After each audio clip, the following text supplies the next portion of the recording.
शीतलपुर नाम के गांव में बरसात का महीना पूरी तरह से अपने रंग में आ चुका था। बारिश लगातार धरती पर बरस रही थी।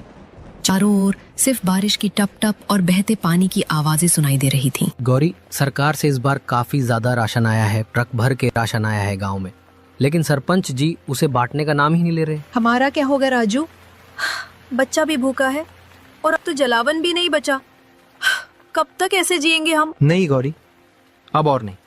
बारिश जरा भी हल्की हुई ना तो मैं खुद जाऊंगा सरपंच के घर, पूछूंगा कि आखिर क्यों नहीं बांट रहे राशन। ये हमारा हक है। हाँ राजू, बात करो, नहीं तो हम ऐसे ही भूखे ही मर जाएंगे। किसी को हमारी परवाह नहीं। मुखिया लाल सिंह बैठा हुआ आग के पास अपना नौकर से बात कर रहा होता है। अरे सरपंच जी, इस बार तो बारिश जैसे रुकने का नाम ही नहीं ले रही। कब से झमाझम बरस रही है। तो होने दो बारिश, हमें क्या चिंता। हमारे घर में तो राशन भरा पड़ा है, इतना भरा है कि अगले 3 महीने भी निकल जाएं तो कोई फर्क नहीं पड़ेगा। वो तो है सरपंच जी, सरकार से जो राशन आया था वो तो पहाड़ जैसा ढेर था, मगर आपने तो आधा भी नहीं बांटा गांव वालों को। बाकी सब गोदाम में ही पड़ा है और कुछ तो आपने बेच भी दिया ना। हाँ हाँ हाँ, अरे बस यही तो मेरी समझदारी है। गरीबों को जितना देना है उतना ही दो, ज्यादा देकर उन्हें आदत क्यों बिगाड़नी। बाकी जो बचा वो मेरे और तुम जैसे समझदार लोगों के लिए है। सही कहा सरपंच। तभी तो आज हम आपके पास बैठे हैं, बारिश के मजे ले रहे हैं, गर्मा गर्म चाय पी रहे हैं और चिंता नाम की चीज दूर दूर तक नहीं। इस बार मैंने एक और चीज सोची है, एक चालाकी भरी योजना, जिससे अगली बार और भी ज्यादा राशन बचेगा। बारिश धीरे धीरे हल्की हो जाती है। राजू अपने दोस्त मोहन के घर जाता है। अरे राजू, क्या बात है? बारिश अभी अभी रुकी है और तुम सीधा मेरे घर आ गए। मोहन भैया, आपको तो पता ही है, पिछले कई दिनों से लगातार बारिश हो रही थी। अब हालत ऐसी हो गई है कि घर में राशन का एक दाना तक नहीं बचा। बच्चे भूख से रोते रोते सो जाते हैं। हाँ राजू, बात तो बिल्कुल सही कह रहे हो। हमारे घर का हाल भी कुछ अलग नहीं है। कल तो बस बचा खुचा आटा किसी तरह से पकाया था, अब तो चूल्हा जलाने का भी कुछ नहीं बचा। अब और इंतजार नहीं कर सकता भैया, बारिश रुक गई है, रास्ते भी थोड़ा साफ हो गए हैं। चलिए सीधा मुखिया जी के घर चलते हैं, उनसे पूछते हैं कि राशन का क्या हुआ, कब तक हम भूखे बैठेंगे। तुम्हारे बात में दम है राजू। राशन तो बहुत पहले आ गया था मगर उन्होंने बांटा नहीं। अब समय आ गया है कि हम अपने हक की आवाज उठाएं।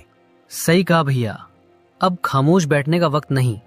गांव के और भी लोगों को साथ लेते हैं, सब चलेंगे मुखिया जी के घर, पूछेंगे कि गरीबों का हक आखिर कब मिलेगा। आज राजू और मोहन दोनों सरपंच जी के घर जाते हैं। अरे राजू, मोहन, तुम दोनों आज अचानक मेरे घर पर कैसे आ गए? सब ठीक तो है? मुखिया जी, अब छुपाने का वक्त नहीं है, हम सीधे सवाल करने आए हैं। जो सरकार की तरफ से राशन आया है, आप उसे बांट क्यों नहीं रहे? हाँ मुखिया जी, अब तो बारिश भी रुक चुकी है, रास्ते भी साफ हो गए हैं, अब बहाना बनाने की कोई वजह नहीं बची।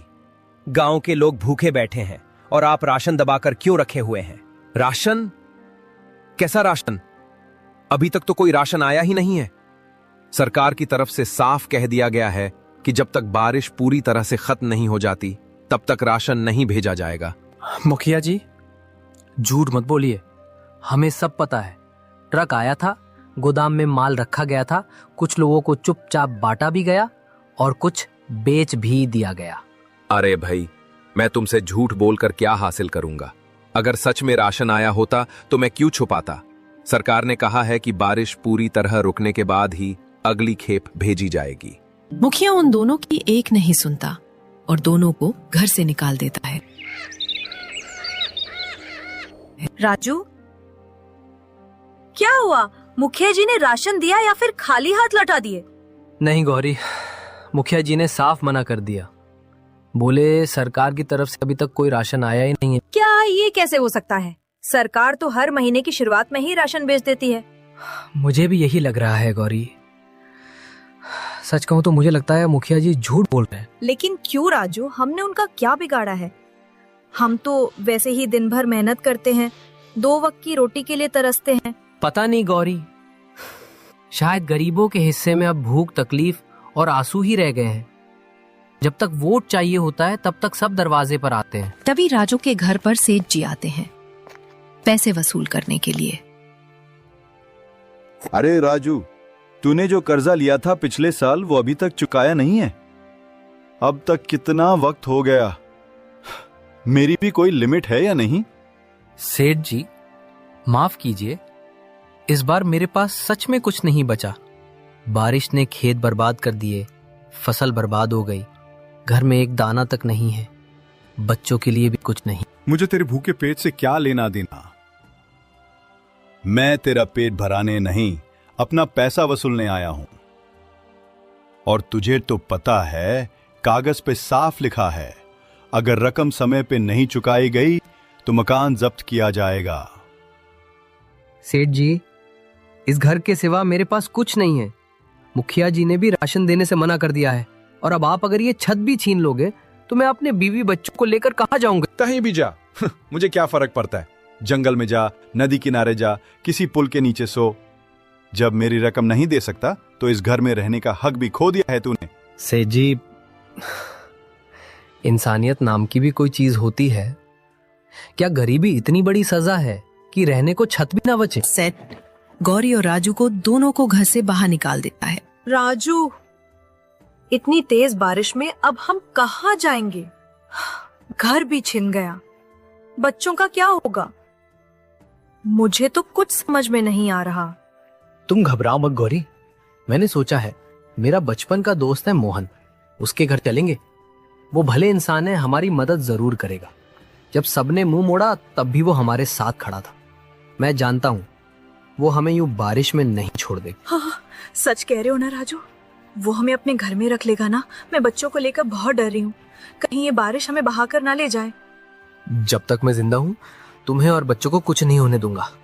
चलो, देर मत करो, हर पल बारिश और तेज होती जा रही है।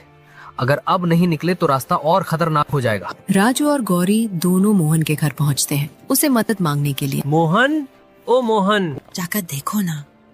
लेकिन सुनो, इतनी बारिश में कोई आया है तो जरूर कोई मुसीबत में होगा। अरे राधिका, और कौन होगा? मेरा दोस्त राजू ही होगा। बेचारा पहले ही बहुत परेशान चल रहा था। तो सुन लो जी, मैं साफ कह रही हूँ, उस फटीचर की कोई मदद मत करना। वो हर वक्त रोता रहता है, बस दुख और मुसीबत की पोटली लेकर आता है। लेकिन राधिका, वो आज सच में मुसीबत में होगा। घर से निकाल दिया गया है, बच्चे साथ में हैं, ऊपर से इतनी बारिश। कम से कम एक रात की शरण तो दे सकते हैं। और हमारा क्या? हमारे पास खुद खाने को कुछ नहीं है। इस बार तो मुखिया जी ने हमें भी राशन नहीं दिया। तुम्हें लगता है कि हम किसी और का बोझ उठा सकते हैं? राधिका, वो मेरा बचपन का दोस्त है। जब मैं बीमार पड़ा था तो वही सबसे पहले दौड़कर आया था। आज जब उसे जरूरत है तो क्या हम... सुनो, आज मैं किसी बहस के मूड में नहीं हूँ। तुम साफ साफ मना कर देना कि हमारे पास न जगह है न खाना। वो कहीं और चला जाए, फर्मली, ठीक है? मोहन अपने घर के बाहर आता है। अरे भाई मोहन, मैं बहुत परेशान हूँ। घर से निकाल दिया गया है, ऊपर से ये बारिश। क्या तुम मुझे अपने घर में कुछ दिन के लिए पनाह दे सकते हो? राजू भाई, माफ करना, मेरे घर में सच में बिल्कुल भी जगह नहीं है। राधिका की मायके वाले यहाँ रहने आए हुए हैं, हर कोना भरा पड़ा है। ये क्या कह रहा है मोहन? मैंने तेरा हर बुरे वक्त में साथ दिया है। तू जब बीमार पड़ा था मैं दिन रात तेरे साथ रहा, तेरे लिए दवा लाया, खाना बनाया। आज जब मुझे जरूरत है तू मुंह मोड़ रहा है। राजू, तू जो कह रहा है वो बिल्कुल सच है और मुझे इसका अफसोस भी है। लेकिन सच ये भी है कि मेरे हाथ में कुछ नहीं है इस वक्त। घर छोटा है, मेहमान पहले से ही हैं, सोने की जगह है, बैठने की। अगर मेरे बस में होता तो मैं तुझे जरूर रखता। मतलब अब मेरे लिए कोई जगह नहीं बची, ना दुनिया में ना अपनों के दिल में। राजू, मैं तेरा दर्द समझता हूं, लेकिन इस हालात में मैं कुछ नहीं कर सकता। बारिश तेज होती जा रही है, तू कहीं और कोशिश कर, शायद कोई और मदद कर दे। इतना बोलकर मोहन अपने घर चला जाता है और राजू जंगल की ओर आ जाता है। जंगल में जाते ही राजू को कुछ समझ नहीं आता। बारिश तेज होती रहती है। ऊपर वाला, अब तो तू ही कुछ मदद कर सकता है। बारिश तेज होती जा रही है और मेरे बच्चे बीमार होकर मर जाएंगे। तू ही हमारी कुछ मदद कर। तभी उसे पेड़ में से एक आवाज आती है। राजू सोनू, हैरान मत हो, मैं कोई साधारण पेड़ नहीं हूं, मैं एक इच्छाधारी पेड़ हूं। मुझे वरदान प्राप्त है कि मैं सोच सकता हूं, बोल सकता हूं और जरूरतमंदों की मदद कर सकता हूं। इच्छाधारी पेड़? ऐसा मैंने केवल कहानियों में सुना था, मगर आप सच में बोल रहे हैं? हाँ सोनू, और मेरी यही इच्छा है कि मैं तुम दोनों की मदद करूं। तुम थक चुके हो, डरे हुए हो, लेकिन अब डरने की कोई जरूरत नहीं है।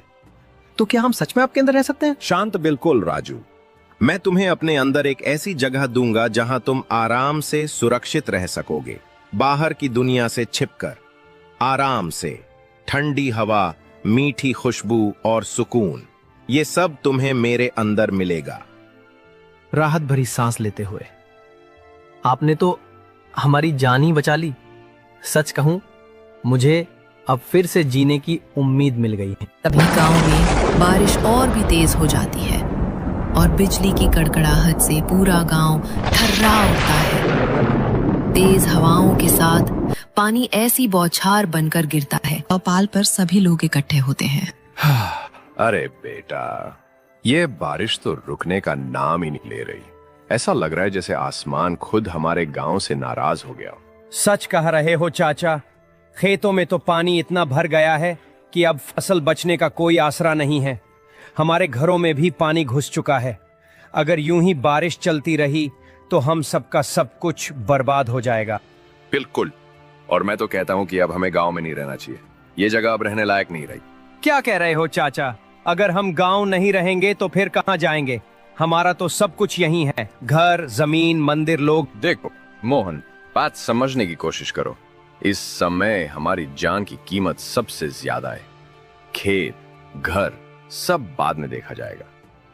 अगर हम जिंदा रहे तो दोबारा मेहनत करके सब बना लेंगे, लेकिन अगर यहीं फंसे रह गए तो कुछ नहीं बचेगा। चाचा ठीक कह रहे हैं। मैंने अभी अभी स्कूल की बिल्डिंग देखी है, छत गिर चुकी है, दीवारों में दरारें आ गई हैं, राशन की दुकान में पानी भर गया है, और वैसे भी मुखिया जी अब कुछ बांट नहीं रहे। उन्होंने साफ मना कर दिया कि अब जो बचा है वो सिर्फ खास लोगों को मिलेगा। मुखिया जी को तो शर्म आनी चाहिए। जब जरूरत थी तब वो कहां है? बच्चों को दूध तक नहीं मिल रहा और वो आराम से अपने घर में बंद हैं। इसलिए तो कह रहा हूं बेटा, हमें अब कोई और रास्ता ढूंढना होगा। मेरा मानना है कि अगर हम जंगल की ओर चले जाएं तो वहां कुछ ऊंची जमीन मिल जाएगी। वहां कम से कम बारिश का पानी नहीं भरेगा और पेड़ों की छांव भी होगी। कुछ दिन वही रहेंगे, जब बारिश थमेगी तो वापस लौट आएंगे। सभी गांव वाले जंगल की ओर जाने लगते हैं। जंगल में जाते ही उन्हें राजू का पेड़ वाला घर दिखता है। सभी उसे देखकर हैरान हो जाते हैं। सभी राजू बाहर आता है। अरे चाचा जी, मोहन, आप इस घने जंगल में और इस छोटे से पेड़ के नीचे क्या करने आवे? इतनी बारिश में यहाँ तक पहुंचना आसान नहीं था। सब खैरियत तो है ना? राजू बेटा, हमें माफ कर देना, पर गांव जैसे तबाही की चपेट में आ गया है। बारिश थमने का नाम नहीं ले रही। किसी की छत उड़ गई, किसी का घर बह गया। हमारे पास अब ना कोई रास्ता बचा, ना कोई सहारा। बस यही सोचकर तुम्हारे पास चले आए कि शायद तुम इस पेड़ के नीचे हमें थोड़ी सी जगह दे दो। अरे चाचा जी, आप तो मेरे बड़े हैं। मेरी जगह पे आपका हक सबसे पहले है। मैं आपको जगह क्यों नहीं दूंगा? ये पेड़, ये छांव, ये झोपड़ी, सब कुछ आपका ही तो है। आइए, अंदर आइए। जब तक मेरा दम है आप सब इस पेड़ के नीचे महफूज रहेंगे। राजू बेटा, तेरा बहुत बहुत धन्यवाद। तेरी ये झोपड़ी आज हमारे लिए किसी मंदिर से कम नहीं है। यहाँ सब कुछ है, छत है, दीवार है, बरसात से बचाव है। बस एक ही कमी है, खाने को कुछ भी नहीं है। सरपंच जी, कृपया समझने की कोशिश कीजिए। ये पूरा गांव खाली हो चुका है। हर दिशा से पानी गांव की ओर बढ़ रहा है। अब सिर्फ आप ही बचे हैं जो अभी तक यहाँ रुके हुए हैं। लेकिन क्यों खाली करूं मैं? मेरा घर अभी भी ठीक ठाक खड़ा है, कोई दरार नहीं, कोई नुकसान नहीं।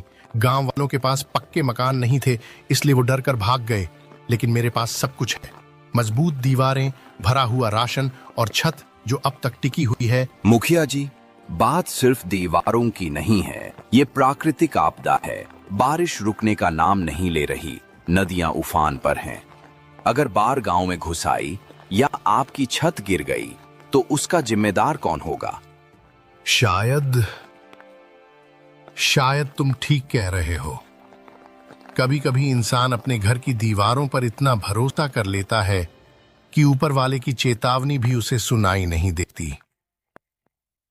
शायद ऊपर वाला मुझसे नाराज है, इसलिए ही तो पूरा गांव उजड़ गया और मैं अकेला यहां बचा रह गया। चलिए मुखिया जी, अब वक्त है अपनी जान बचाने का। आप रहेंगे तो फिर से गांव बच सकता है, लेकिन अगर आप ही कुछ हो गए तो इस गांव की उम्मीद भी साथ चली जाएगी। ठीक है बेटा, चलो छोड़ देता हूं मैं भी इस गांव को, लेकिन वादा करो जब बारिश रुकेगी, जब सूरज फिर से निकलेगा तो हम मिलकर इस गांव को फिर से बसाएंगे। एक एक ईंट जोड़कर एक एक सपना फिर से सजाएंगे। मुखिया सारा राशन बैलगाड़ी में रखकर जंगल की ओर चला जाता है। उसे वहां पर राजू चाचा जी और मोहन सब मोहन चाचा जी, मैं आपका बहुत बड़ा गुनहगार हूँ।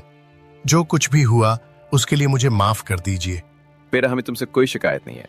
ये जंगल सबका है, तुम भी हमारे जैसे इंसान हो। यहाँ रहने का तुम्हें भी पूरा हक है। चाचा जी, हम सब भूखे हैं, यहाँ खाने को कुछ नहीं है। बच्चे 3 दिन से एक दाना तक नहीं खा पाए। खाने की चिंता अब तुम मत करो राजू। देखो, मैं ये बैलगाड़ी में ढेर सारा राशन भरकर लाया हूँ। चावल, दाल, आटा, नमक, जो भी चाहिए सब है। इतना सारा राशन, लेकिन कैसे? सरकार से राशन आया था, लेकिन मैं तुमसे वो बात छुपा गया। मुझे डर था कि तुम वापस आ जाओगे तो सब बदल जाएगा, लेकिन अब मुझे अपनी गलती का एहसास हो गया है। हम मुखिया जी, आपने इतना बड़ा धोखा किया, फिर भी मैं आपको दोष नहीं देता। शायद मेरी ही कोई कमी रही होगी। नहीं राजू, ऐसा मत कहो। तुमने आज मेरी आंखें खोल दी हैं। अब ये जमीन सिर्फ मेरी नहीं, सबकी है। हम तुम्हें जरूर जगह देंगे। जब गांव के सभी लोग उस एक ठोकर खाए हुए इंसान को अकेला छोड़ देते हैं और वो मजबूरी में पेड़ पर रहने लगता है, तब ये हमें